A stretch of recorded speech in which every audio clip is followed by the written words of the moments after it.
En ce moment, beaucoup de personnes lancent cette idée de reconstruction du nord-ouest et du sud-ouest, comme si la guerre s'était arrêtée, comme si le despote de Yaoundé avait arrêté de tuer les êtres humains.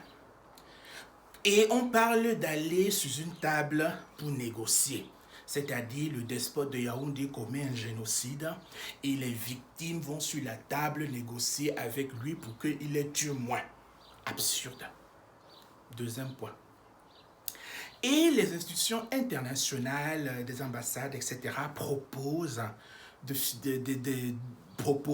se proposent de financer des projets pour reconstruire le nord-ouest et le sud-ouest, etc. Des propositions qui sont vraiment très bien, vraiment très belles propositions, mais des propositions qui sont assez tordues. Puisque un village brûlé, ce n'est pas qu'un village brûlé. On ne peut pas reconstruire un village brûlé, surtout dans nos zones équatoriales. Puisqu'on peut dire tout ce que l'on veut, nos villages en zone équatoriale, ce sont des endroits animistes. La plupart des architectures de ces endroits sont des architectures animistes. Des architectures où, voilà, ça vient avant la colonisation, il y a un savoir-faire, etc., que nous n'avons plus.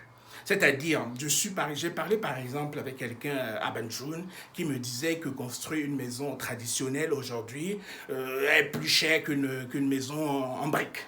Voilà. Ça veut dire que lorsqu'on dit qu'on va reconstruire un village, c'est un mensonge, puisqu'un village, ça ne se reconstruit pas en zone, quand je parle de village, je précise bien, en zone équatoriale, en Afrique subsaharienne, puisque ces villages sont des endroits qui n'ont pas connu de colonisation pour la plupart et ont connu moins de colonisation. Ce sont des endroits où les gens ont préservé leur habitat traditionnel, etc.